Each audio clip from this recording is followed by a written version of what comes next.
O novo filme lançado do Superman, O Legado, de direção de James Gunn, olha, é uma baita super produção que respeita o personagem, toda a sua história, toda a sua trajetória e trouxe uma coisa bem bacana, um saudosismo total que gira em torno desse grande ícone cultural da DC Comics, que é o Superman.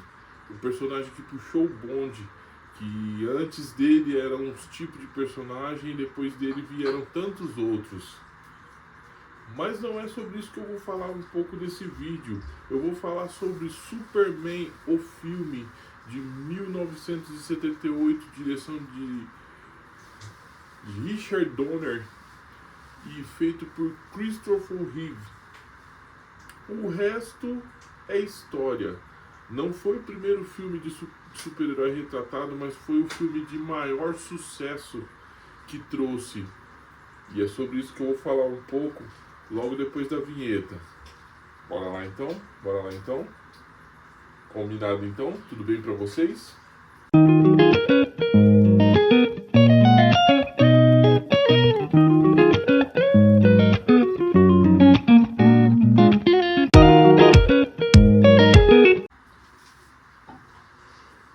Fala pessoal, tudo bem? Olha, eu sou o Gleison Nátalas Paulino, escritor nas horas vagas e em tempo integral. Isso aqui não é um hobby, hein? Vamos deixar todas claras entre a gente para não ficar nenhum tipo de mal entendido. Tudo bem? Combinado então? Este é o meu primeiro trabalho literário chamado Vulgo Lobo Negro Total, do qual o personagem título e o seu filho caçula Lobo Cinza e seus arqui-inimigos, o seu clone Cão Selvagem e o parasita Sombra das Trevas, é que foram criados para esse novo segmento da literatura, onde eu faço uso do universo game criado em parceria com Emerson Penerari, esse meu amigo de longa data, que tem mais ou menos uma média de 60 e poucos personagens ainda inéditos do grande público, disponível na Amazon, no Clube dos Autores, no seu formato sólido, físico e também no seu formato digital, em e-book, no Kindle. Eu tenho também o meu segundo trabalho literário, que se chama O Pirata Caveira contra Tudo e Todos. Eu pego um personagem que foi coadjuvante na primeira trama e alça a personagem principal, só que desta vez ele enfrenta uma doença terminal que pode levá-lo à morte, e os seus poucos mas leais amigos desapareceram misteriosamente. No tempo que lhes resta, custe o que custar, ele vai fazer de tudo um pouco para descobrir o que houve com seus amigos, se eles estão vivos, se estão mortos, e praticar uma rápida vingança, pois trata-se de um anti-herói. Disponível na Amazon, no Clube dos Autores, no seu livro sólido, físico. E tem também no seu formato digital, e-book, no Kindle. Vai lá pessoal, dá essa força para nós, autor nacional, autônomo.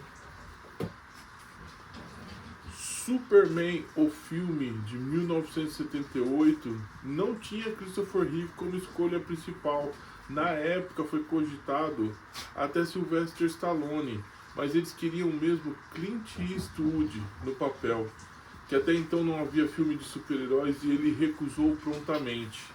Assim que aceitou fazer o personagem, eles iam colocar enchimento no seu corpo para poder ficar mais forte e tal. Só que Christopher Reeve pediu um tempo para malhar, se dedicar à malhação, à academia, para ganhar músculos genuínos e encarnar o personagem na grande película. O filme tem um orçamento de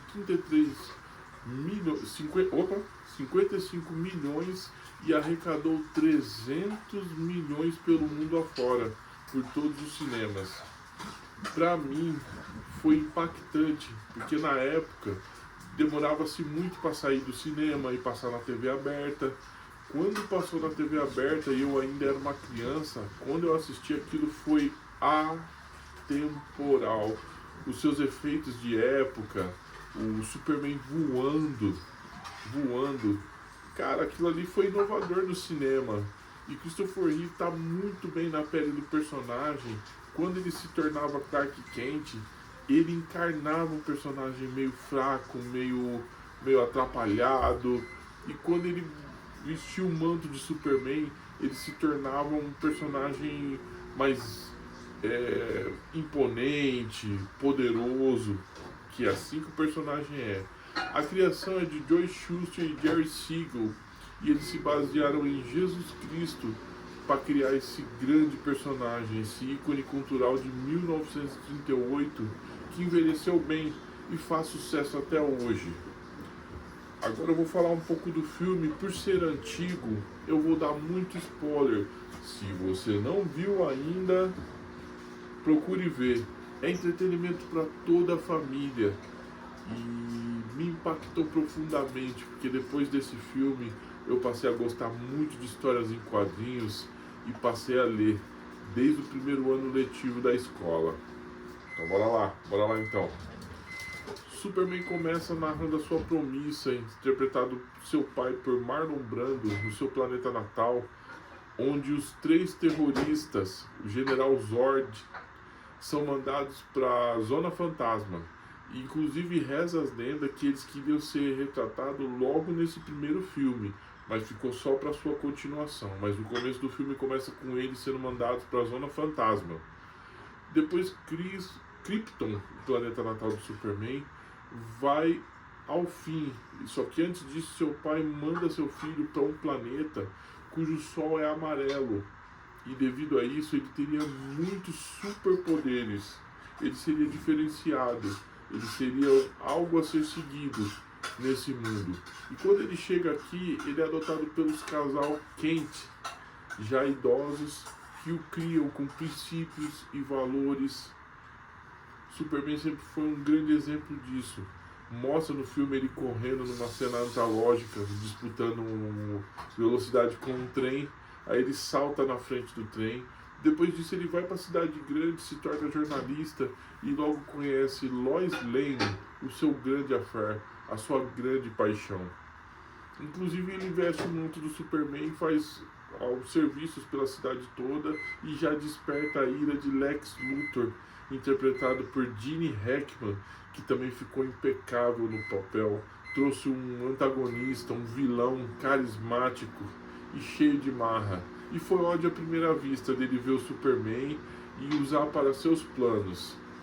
Na famosa entrevista que ele dá a Lois Lane, falando sobre seus detalhes, sobre o fato dele não poder enxergar através do chumbo, sua força, seu poder de voo, ele fala numa entrevista para ela e a leva para voar pela cidade. Naquele ato que ele deixa ela cair acidentalmente, aí ele pega ela, atrás no colo, romanticamente, e ficou bem legal na película isso aí. Só que Lex Luthor tinha outros planos.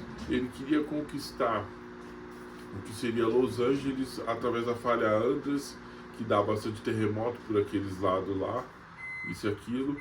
E ele lançou 2 mísseis, um na direção de Nova Jersey, região populacional, e outro nessa falha Andreas, que havia terremotos, para separar Los Angeles e ele criar suas cidades fictícias, ser dono, porque havia comprado bastantes lotes e casas por ali. Superman vai, detém um míssil, o coloca fora da terra de Nova Jersey, mas não alcança da falha de Andreas, que acaba caindo, explodindo e causando muitas coisas, acidentes naturais lá. Uma represa é destruída, com o seu amigo de longa data também, Jimmy Olsen, que está ali fotografando. Mas a principal é Lois Lane, que é vitimada por uma falha, um terremoto, que seu carro cai numa fenda e ela é soterrada viva. Quando ele se debate com essas coisas, lembrando que antes ele tinha sido prisioneiro de Lex Luthor, porque ele adquiriu um artefato de kryptonita do seu planeta natal e colocou nele e jogou na piscina, onde ele ficou inutilizado devido à sua fraqueza por kryptonita. Mas a própria mulher do Lex Luthor acaba salvando ele e ela pede para ele prometer salvar sua mãe em primeiro lugar. E é isso que ele faz. Ele promete, ela tira a kryptonita, joga longe, Assim que seus poderes são restabelecidos, ele vai fazer essa situação. Só que no que ele salva meio mundo, ele ouve a voz de Lois Lane sendo soterrada viva. E ele faz o impensável, dá voltas no mundo, fazendo o mundo voltar no tempo, e ela fica sã e salva. Olha, para 1978, um roteiro bem costuradinho, baseado na obra do personagem. Cara, ficou atemporal. Se você não viu ainda Superman, o filme de 1978, procure ver. É um ótimo filme, bem roteirizado, um dos primeiros filmes de super-herói a dar certo, antes dessa onda toda que surgiu depois. E é isso. O meu terceiro trabalho literário já está a caminho e se chama O Andarilho. E muito em breve eu vou trazer mais informações a respeito para vocês, que será lançado na Amazon e no Clube dos Autores. É isso, pessoal. A gente vai se falando. Tudo de bom para vocês e até a próxima. Está bem?